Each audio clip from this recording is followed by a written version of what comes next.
sun, we're burning daylight.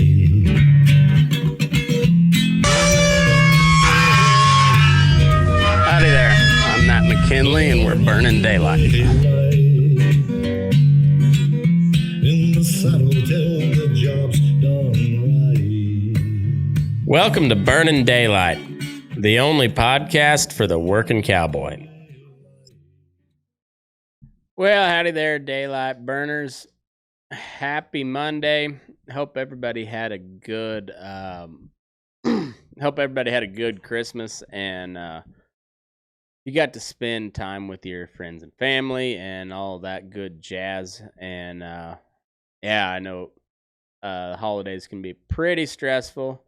But we got through another one. And so it's just smooth sailing from here on out till the next time. And anyhow, this is a little different episode than what I typically do, but I got a couple emails from a management company or like a talent management, and then I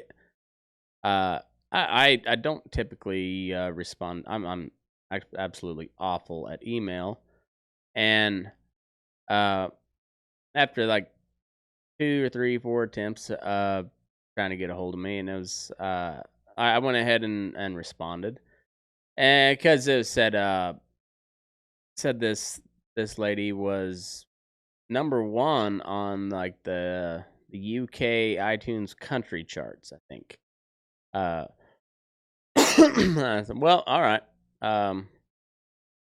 Might as well. I don't see why not. So we went ahead and recorded an episode with Stephanie Lee is her name. She's her stage name is Lady Redneck, and she is a well, I'm not sure what you'd call her genre of music, but she does some Christmas songs. She does kind of some country type songs, and she also is in the middle of recording some Christian music. And she's a very outspoken Christian. She's an outspoken conservative, and an independent musician. And she has a very unique way that she puts her music out. And I wasn't real sure what was going to come of this conversation, but I'm glad I had it. And yeah, there's just a lot to be learned from different people and how they go about business. And I think she may be onto something with the way she puts out her music and how it's financed, and how she basically is almost just like crowdsourced or crowdfunded, and it's pretty interesting. It was I thought it was a good conversation, and like I said, it's a little different than normal, but than my normal episodes, but I think you'll like it. So anyhow, without further ado, here is Lady Redneck.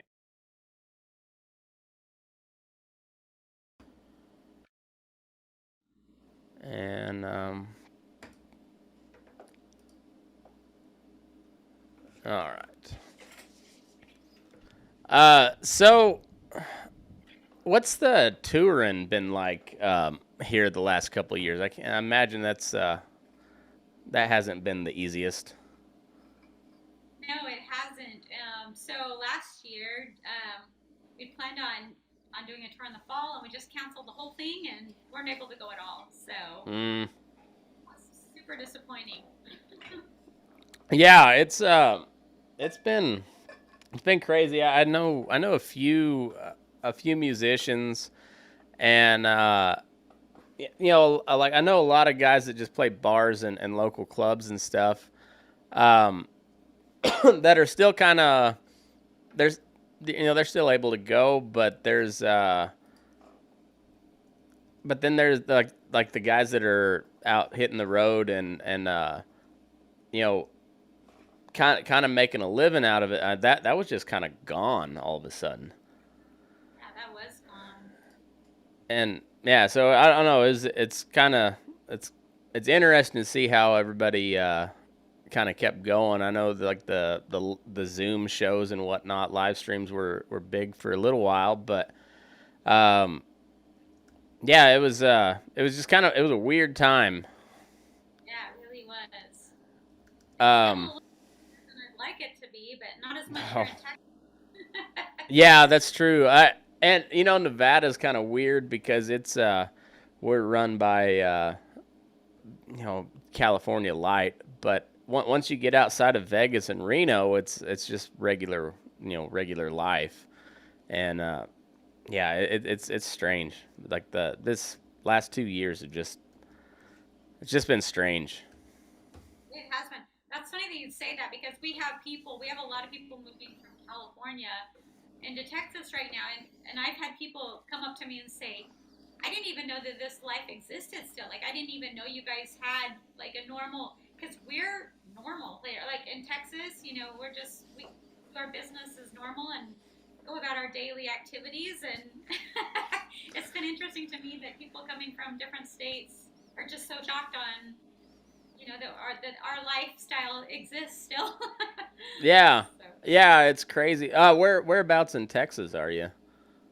north of Dallas by about 35 minutes. So it's Okay. basically just far enough north that we're out in the country a little bit, but it's just creeping up on us.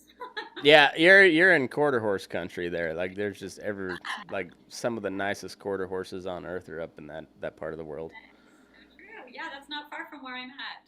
So Yeah.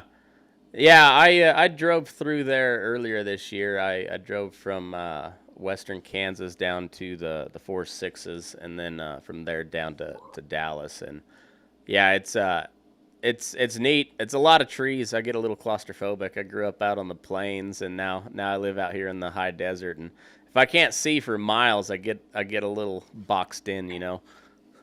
yeah, yeah, that Yeah, makes sense. So funny because Texas, we're kind of where I live is along the border where a lot of the trees start, and then if you go this way, then you're kind of out in more of the desert feel. So yeah. it's nice to be. Yeah, for sure. Well, we got we're live here now and whatnot. But I'm here with Stephanie Lee. You're known. Your musical name is known as Lady Redneck. And like I said, I don't know a ton about you. I got an email, and it seemed like you'd be a pretty interesting conversation to visit with. So, tell us a little bit about yourself. Kind of, I guess your short you know bullet points. What do we need to know about Stephanie Lee before we go off the rails? I grew up in a musical family. I grew up performing. I've written music my whole life, and about almost 6 years ago, I decided to put some of my own music out there and see what the world would think. And and it's been a great ride. I put out a song and it did really well. It made it on some charts and across the world, and so I thought I'll just keep going. So I just started releasing more music, and I just finished my sixth album. And my fans are my label. I've chosen not to have a label just so that I could write my own music and have my own sound because I don't want to sound like everybody else. Mm, Um, I'm very much I'm a Christian, and I believe in God and my Savior. I love family. I love freedom. It's a huge part of my life, and I am working hard to defend it. And that's what I'm doing. So there you go. So you grew up in small town Idaho, and by small town like real small town. super small, yeah. Um, did you go to public school or were you homeschooled or anything like that or like how big was your graduating class? So I only lived in this super small town. It was called Howe until I Hmm. was in junior high, and then we moved to the big city of Idaho Falls, which Yeah, is huge, relative. massive town. But as far as my elementary school, I had one of the biggest classes. We had 6 kids in our class, and the reason it was even as big as it was, because we had 60 kids in the whole school, but my town was population 23. But people came from like other small towns to meet, Nice. to go to our school. So yeah, but after elementary, you had to be bused to a different town just to go to junior high. So it was a Okay. good time to live. Yeah, see, I grew up out on the eastern plains of Colorado, and I graduated with 19, so I know Nice. I know the same type of deal. Like our town was a little bit bigger than yours, but not by much. That's awesome. Yeah, and so then you're down in Texas now, and so like what kind of venues were you playing before the world came to an end? Well, it's interesting that you'd ask. Like, in all reality, when I started my music, I've got an 8-year old. I'm a mother, and I've got an 8-year old. And at the time, I was not ready to tour when she was smaller because I wanted to be able to. Like, being a mom is super important to me. My family's super important to me.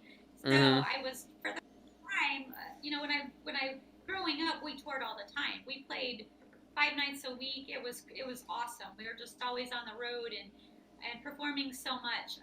But I was finally just got my fan base big enough and ready to tour last year, and that's when COVID hit. So I actually, by myself, I haven't toured yet. And all of the fan base and all of the music that I've done has literally been online live shows. And just, I sell a lot of CDs, which I know that sounds funny, but I sell a lot of merchandise, and I just got some really great fans that support me. So basically, each month I crowdfund, and I have enough money to record, and then each month I usually release a song, and when I get 8 songs, I make it a CD. So my fans have become my label, and just they support my music, and it just keeps growing and growing. Hey, folks, I'm sorry to interrupt you, uh, but I got some sponsors that helped me put this show together. So, first and foremost, we got Stetson Forge LLC out of Fromberg, Montana. You guys know the Stetson name. They've been big supporters of the show for a little while now. And while Jesse's not technically a sponsor at the moment, he's still trying to get his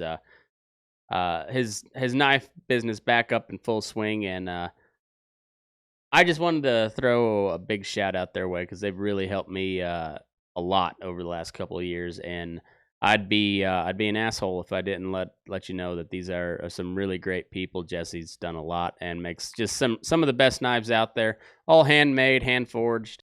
Uh, as you can see, he's got his daughters helping him. They also sell some really good beef jerky products, beef sticks, and just your traditional beef jerky. Several different flavors. Comes highly recommended by plenty of cowhands that I've spoken to that have tried it. And it's just really good stuff from really great people. You can find Jesse over on Instagram at Stetson Forge, and just hit him up. He can get you hooked up with some beef jerky or a knife or however the case may be. So check him out. Let him know you heard about it on Burning Daylight. Next up, we got Tracy Morrison Custom Silver.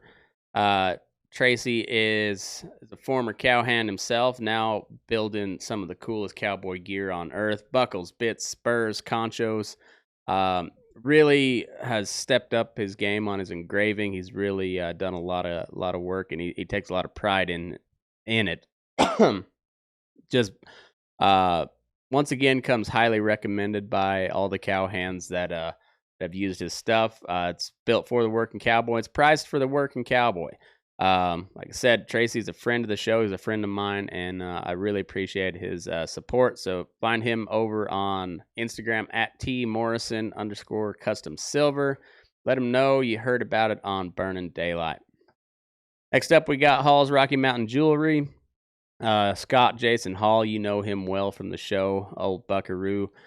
Quite the hand with a horse and a rope, but also uh, just one of the best when it comes to engraving silver or any sort of jewelry work. He can inlay gold and platinum. He can do repoussé, which is cutting and setting of gemstones. As you can see in this turquoise that this piece that he did for my wife. I mean, he's just a phenomenal artist and a good friend of mine. Find him on Instagram at Cowcamp Life, or on Facebook, Hall's Rocky Mountain Jewelry. Make sure you go check him out and let him know you heard about it on Burning Daylight. Next up, we got Brittany Hesseltine and Square Top Leather and Design. She is a cowgirl out of Wyoming. Pinedale, I believe, is where she's originally from. Building all sorts of cool leather stuff. She is making me a pair of leggings as we speak, but she does, head stalls. She does purses for the ladies, chinks, bat wings, shotguns, whatever you need on that end. Just really, really nice gal, hardworking cowboy girl, and build some really cool leather stuff. So go check her out, and you won't be disappointed. At Square Top Leather and Design on Instagram, Facebook, same thing. Go check her out. Let her know you heard about it on Burnin' Daylight. And next up, we have got who do we got? We got cardomax.com. Cardomax is a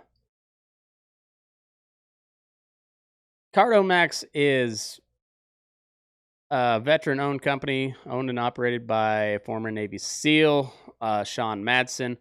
They're bringing the best sort of supplements that you can buy. I use this stuff all the time. There's no joke. I like the Hydromax stuff, which is obviously hydration.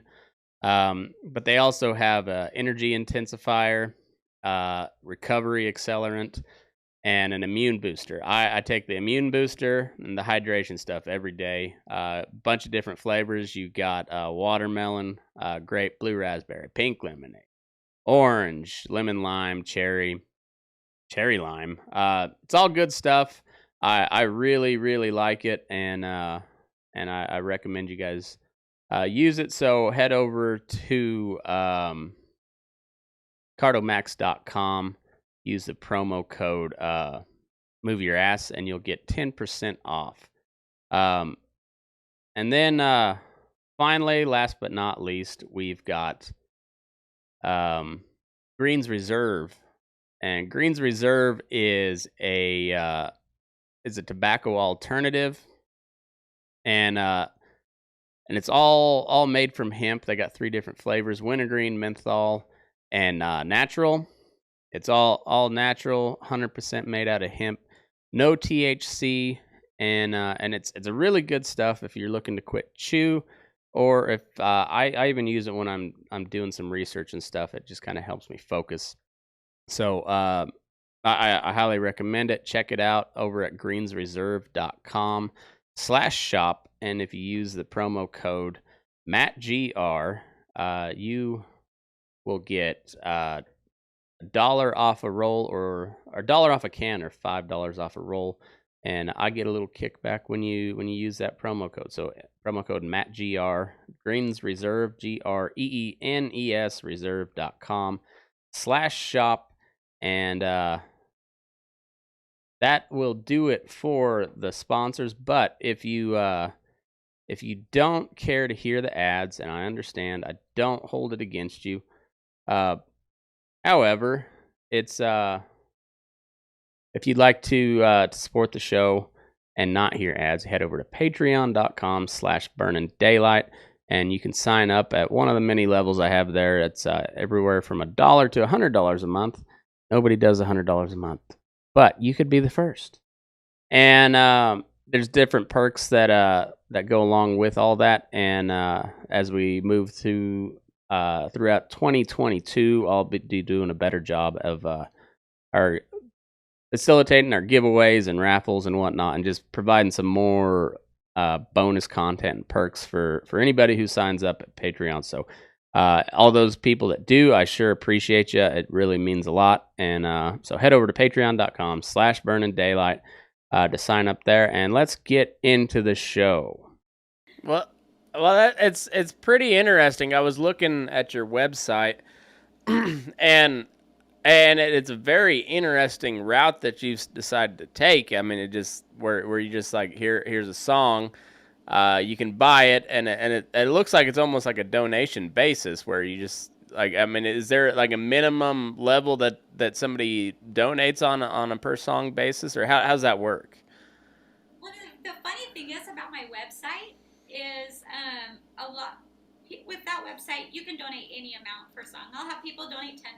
Some people donate 99 cents. You know what I mean? It doesn't matter. But I actually don't have a lot of people buy music like that off my website. I have more people they'll buy a CD or that'll just buy a T-shirt or a poster. And I use a marketing system called a funnel, where if somebody buys like a poster, then I'll try to upgrade them to buy downloads. And so quite often they'll just buy downloads of all my albums. And so they'll just buy, the whole album once and download it all at once. So I see. Well, it's like I said, it's interesting where, like, and I'm not trying to with all due respect, I'm just saying it's a different method than I've seen before, and the music business is just notorious for being just absolutely cutthroat.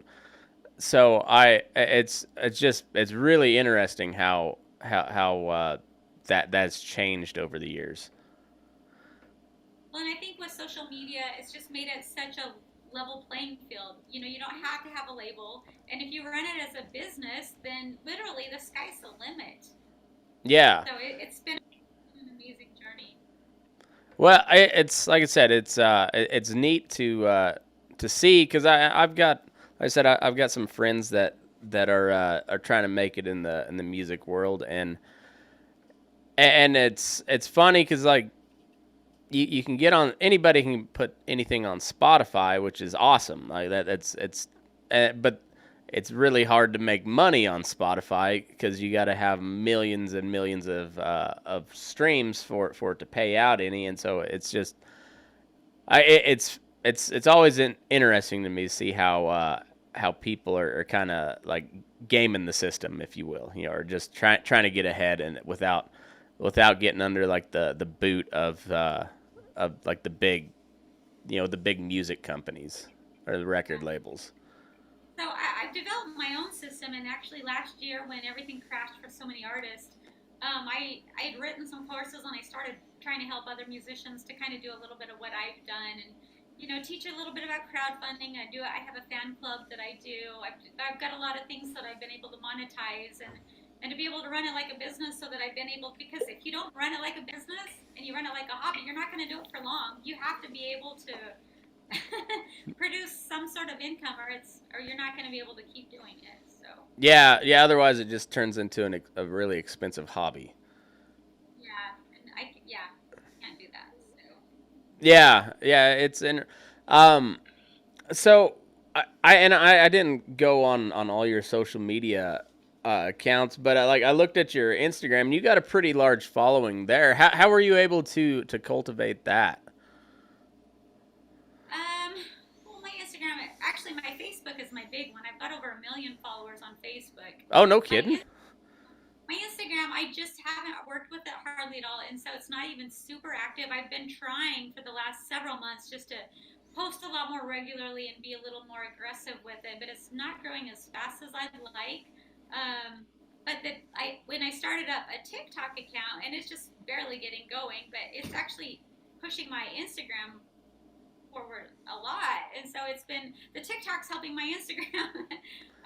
But my biggest following's on Facebook, and that's the one where most of my fans have come. And when I got started, I actually set up an email list, and so I market through my email list. My email list is where the people that really love my music, they sign up and they get my emails, and they're the ones that buy my product. They're the ones that support my crowdfunding.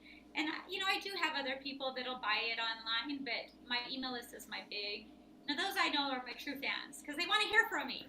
And so I'll try to tell them stories and then give them discounts, give them free songs, so that just to tell them I appreciate them. So yeah, well, that's interesting. And your like your latest song, "Don't Try and Take Our Guns," it was number one on UK, like the iTunes,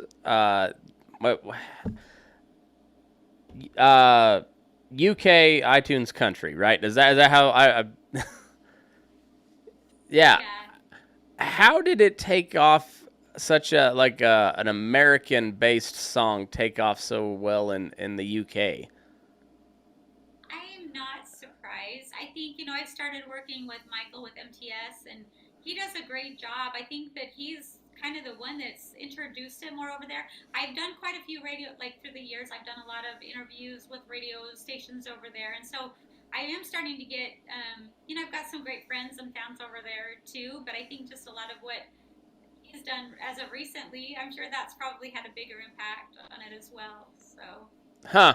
It just it's funny how like that it took off over there and just so that.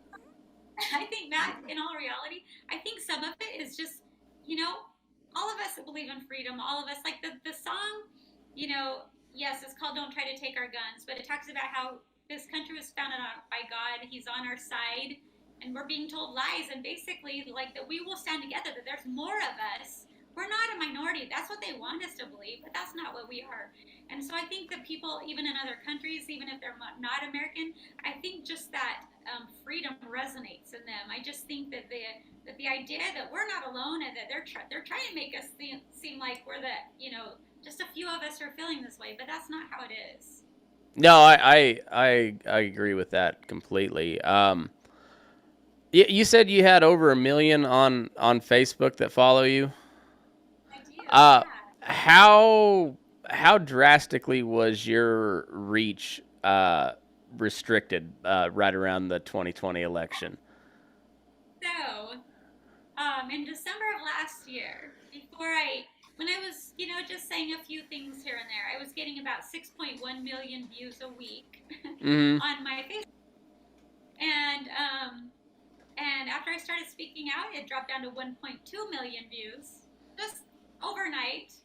And then I realized that nobody was seeing my posts. And it dropped so substantially that I even debated on whether to even continue with Facebook, but I'd worked so hard on my fan base there that I didn't want to just, and I've got some great friends on there. So, but yeah, it's amazing to me on all of the social medias how much anytime I start speaking out, the numbers go away, like people just disappear. So It's wild, and so like when I started my Facebook page with my cousin when I started the podcast, and then we started made the Facebook page, and then we just started essentially just shit posting, because that's what we did. I just took what I was sending all my college buddies, all the memes that I was sending them in a text, and I started posting them on Facebook, and it took off. And I think and this is from, I think I had 500 Facebook friends when I started this podcast.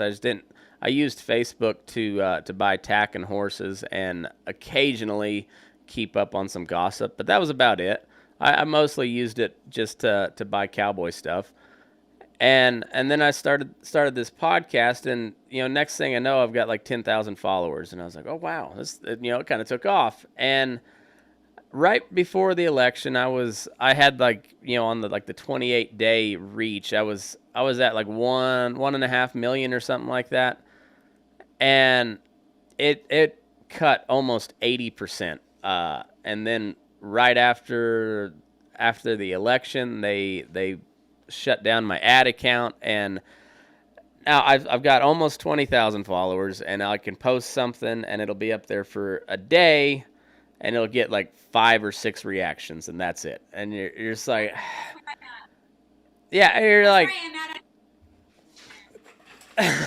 it's wild. And you're just like, out of the 20,000 people that follow, just by random chance, you'd think 100 of them would click like. No, they just don't see it, and it's wild how it is so wild how all that worked. I'm assuming you were a pretty big Trump fan. definitely, Yeah. there's for sure.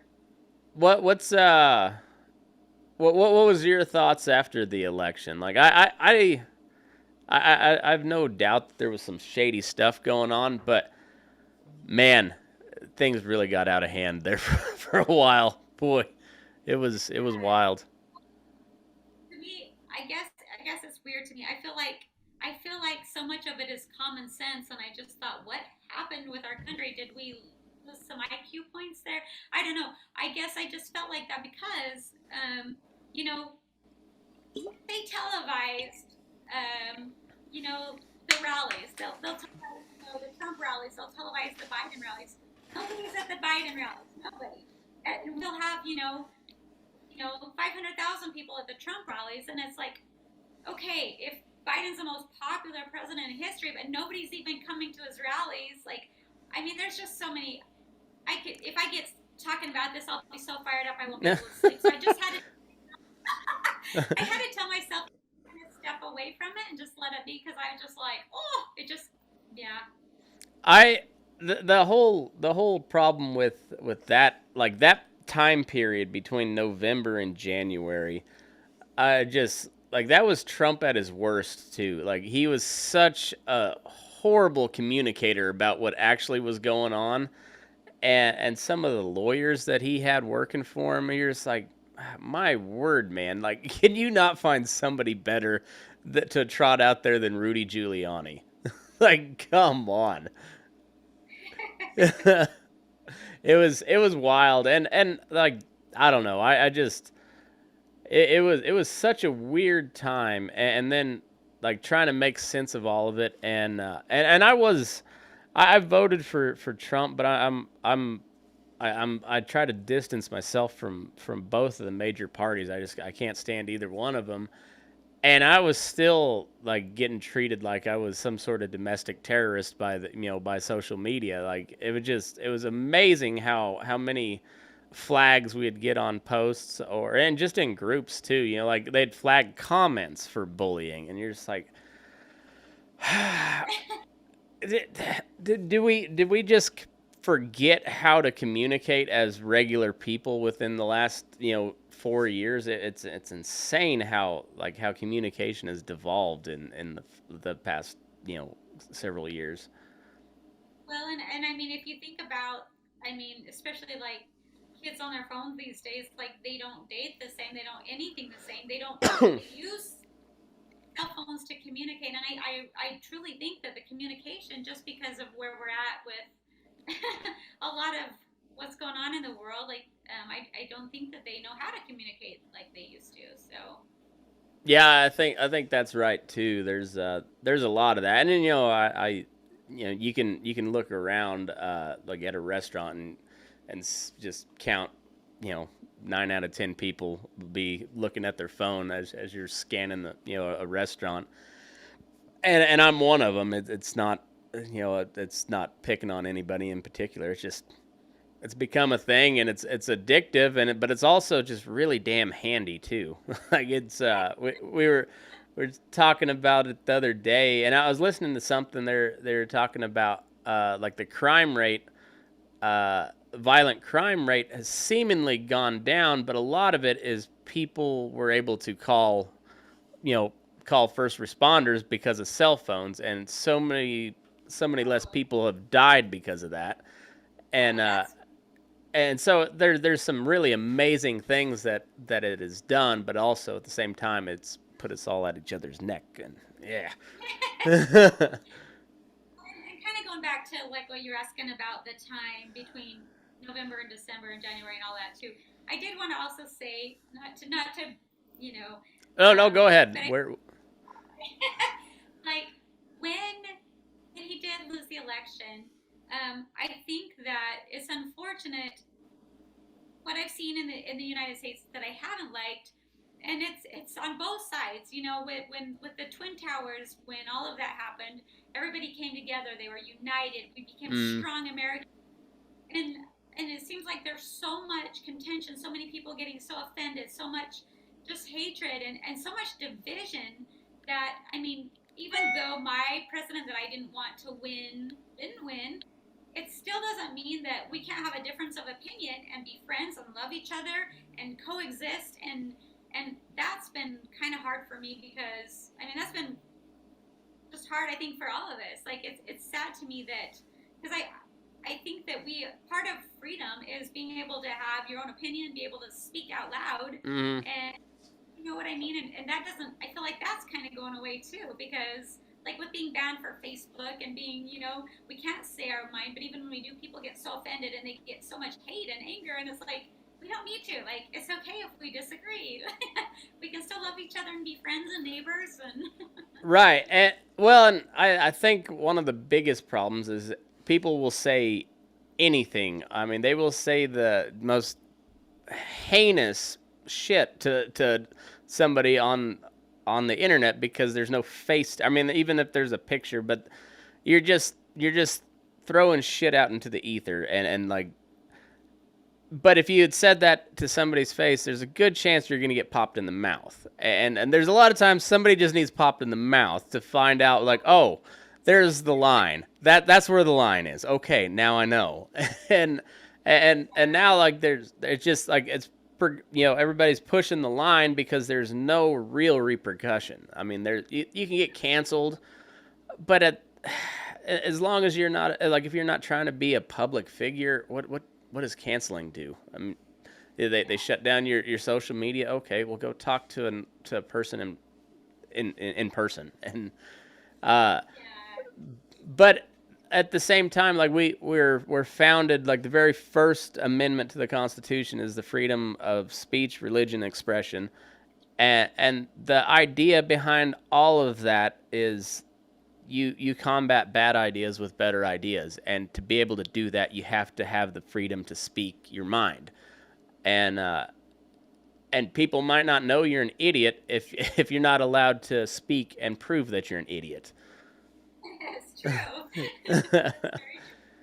So I there's so many things I'll like I love going through Twitter just to see what's trending because it really more than anything, it kind of shows you where the media outlets are pushing the narrative for the day because that seems to be where all the journalists live is on Twitter. And boy, it's amazing how fired up people get and over just like stupid stuff. And you have to look at them and be like, are you really that angry? Are you really that angry? I don't think you are. and and if they are that angry, like Right. why? Yeah, and why are you angry over that? Like this particular issue affects you in no way at all, but you were like making your stand. You're dying on that hill on Twitter because of why? Why? Well, and part of what I believe, and I think a lot of it has to do with just the fact that so many of the morals are being taken away right now, to where you can't talk about gender, you can't talk like things that are since the beginning of time, since the beginning of the Bible, woman and man, like that, they're trying to make that not exist. They're trying to make, take God out of everything. And it's like, if you don't have, like, I mean, we've always had Christian values in our country, love one another and not be judgmental. And I think all of these Christian values have gone right along with our freedoms. And so when you take away the Christian values, then, the anger and everything else, like it doesn't have the same, you know what I'm trying to say? Yeah. It makes sense. Well, and that's a kind of a big part of where like the disconnect is because they're coming at it from different sets of morals. Like our morals that we were raised up because I was raised in a very similar type of background, not the music wise, but like like Christian background. It's a completely different set of morals than what seems to be particularly on the very far progressive end. Which I don't even know if that's so much the problem because if you look at Joe Biden and Nancy Pelosi, they're not these far left wing radicals. They're like big corporate Democrats, but they'll use these Antifa types to get Trump out of office, and they'll promise the world. And look at what they've, they're not fulfilling any of those promises they did to the far left wing, except for the woke nonsense. But when it comes down to like actual substance, there's none of those left wing policies that are getting passed either. It's all just which corporation is getting the biggest, the biggest handout. That's true, but I think that a lot of people, I think a lot of the people still think that they're gonna get it or think that it's. Yeah, I don't know. it's See what's. funny. It's really funny to see it all play out as you're seeing these like the BLM and the Antifa types. They're really pissed at Joe Biden right now, just like the rest of the country is, because he's not you know he's not cashing in on all those promises. But this is the same guy that wrote the '94 crime bill that put over 1 million black men in jail for nonviolent crimes. Like, what did you expect was gonna happen? He got his character changed, and I don't know. Yeah, yeah, and yeah, it's wild, but I think the Democrats are in a bad way come election time, or midterm elections. We'll see how that all plays out, but I don't know. It's a weird spot the country's in. Interesting to It see is, where and it goes from here. I feel like the administration right now, they're just moving and passing these crazy laws as fast as they can, because I feel like if they knew that if they take too long that we're gonna say no, enough, so they're just trying to get. That's I kind of know. what it looks like. Trying to get it Yeah, fast, all of this as fast as they can. yeah. So. It's crazy. It's all just madness at the moment. But um, what do you got coming up here in the near future? What's your plans for moving forward for Lady Redneck? So I've got a lot of great plans. Well, I came out with a new Christmas CD just a week and a half ago. Um, and I recorded Last Christmas. It's just a great Christmas song. But in the future, coming up, I've actually got quite a few more Christian songs that I'm going to be releasing, which I've only done two in the past. And I think that I just have felt so much of a drive. I think feeling like this world is becoming so dark. I just see so much anger and so much hatred, and I think it's pushing me more to want to be more of a light and to just share good things and try to help others as much as I can. So I've written some Christian songs actually that I'm going to be releasing next, which is different than anything I've done. So Yeah. we'll see. Well, cool. Yeah, we'll look forward to hearing that. Yeah, you're right. It's there's a lot of hatred, a lot of darkness, a lot of anger, and I try to make fun of it all because laughter kind of kills all of it. So that's if nothing else, and laughter is involuntary. You don't get to decide what's funny and what's not. If you laugh, it's funny. It does. If you laugh, it's funny. If somebody laughs, it's funny to them, and that's an involuntary reaction. Um, Unless you're Kamala, I don't know. Do you think that's an involuntary cackle? Um, I'm not sure. I know people put it down really a lot, but I've kind of got a cackle similar to that sometimes, and so mine is mine's totally involuntary. So I don't know. I try to give her the benefit of the doubt to some degree, but who I don't knows? know. Well, I'd say yours doesn't come off as sociopathic, so that's a good thing. Um, I didn't, I didn't hear that. yeah, yeah, yours. Yeah, that whole deal.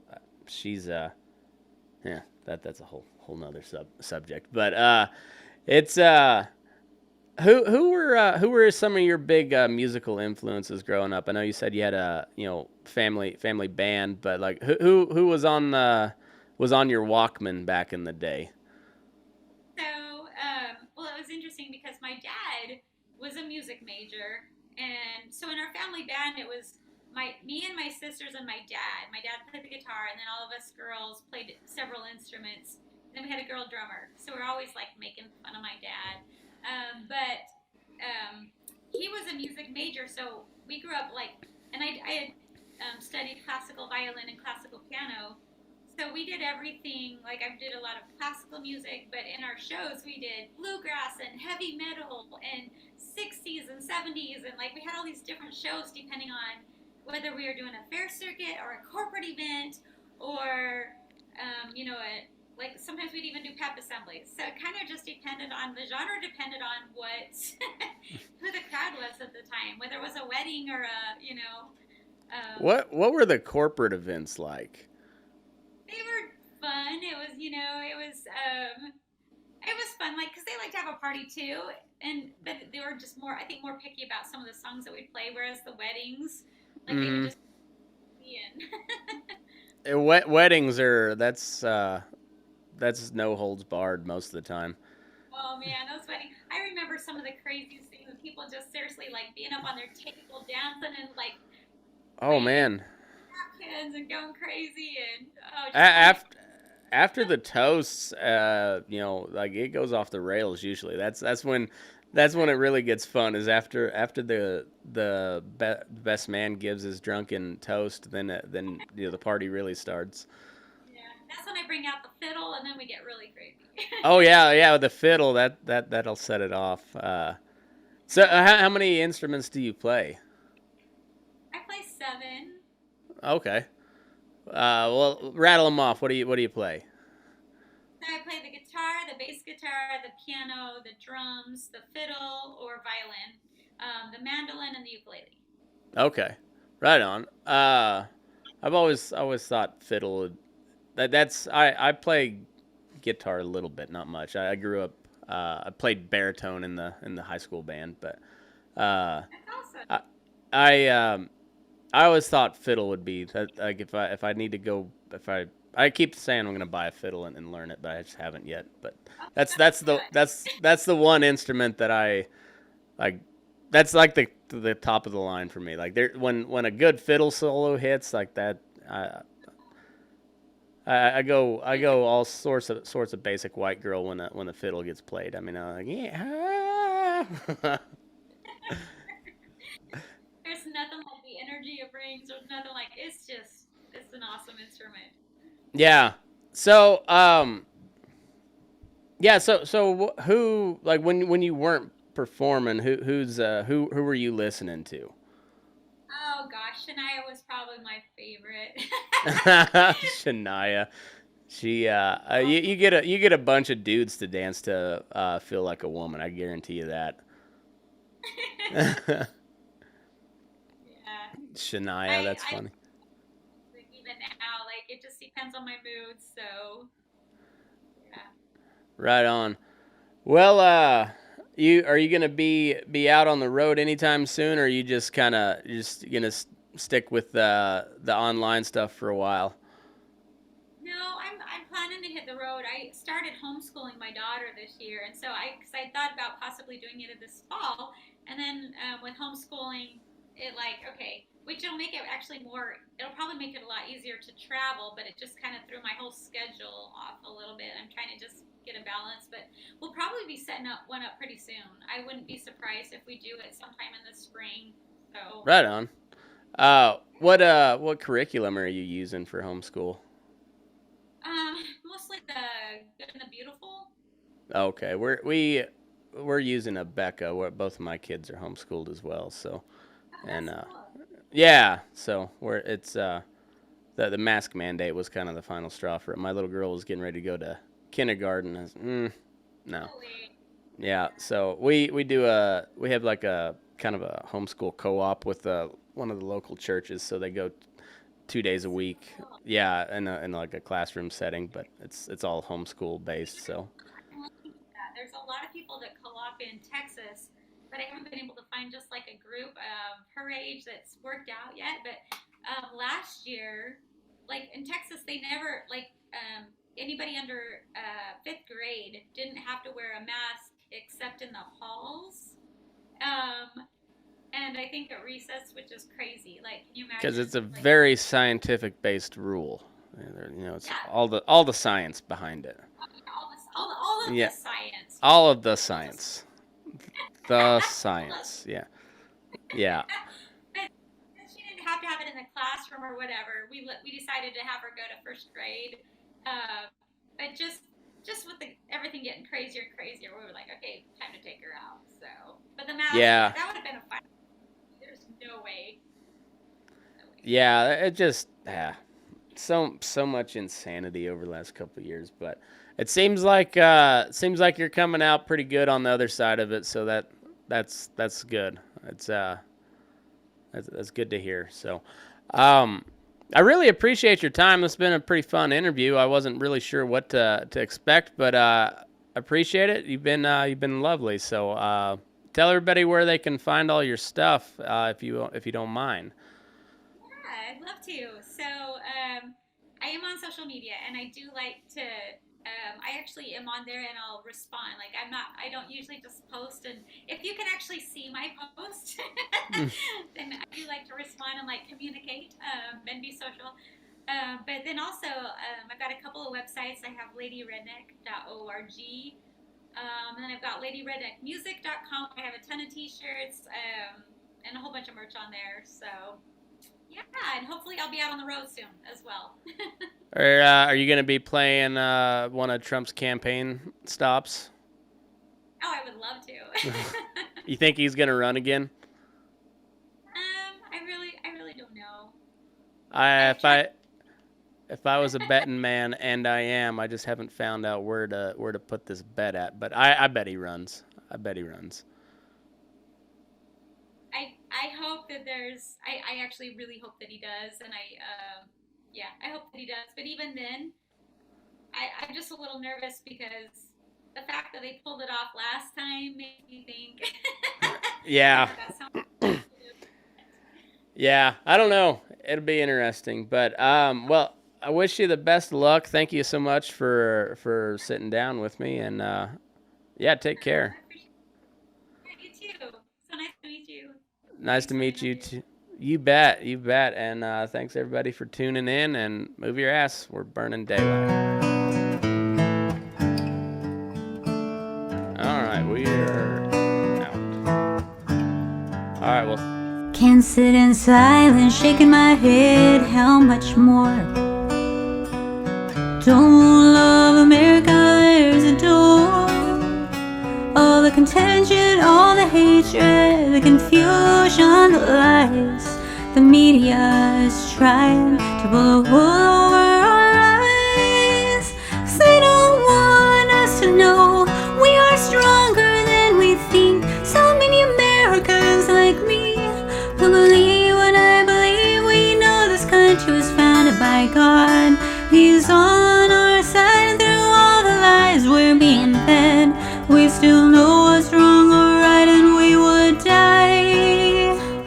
No, I'm not the only one, so don't try to take our guns. Don't try to take our guns.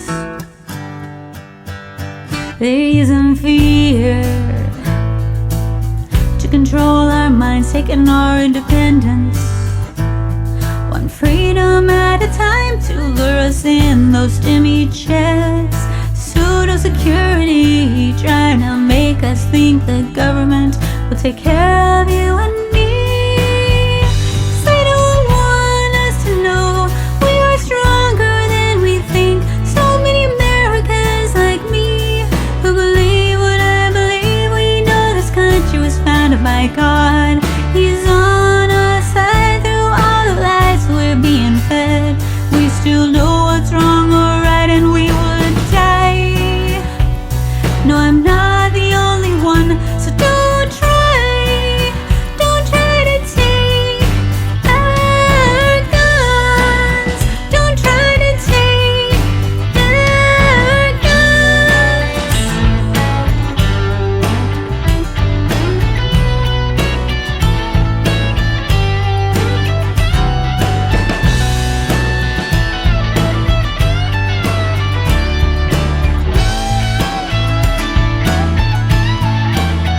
We love our soldiers, flag our freedoms, our rights. Nest with our constitution, you know we're gonna fight. 'Cause it's not 1984, we're still free. Let's stand up against tyranny. 'Cause they don't want us to know we are stronger than we think. So many Americans like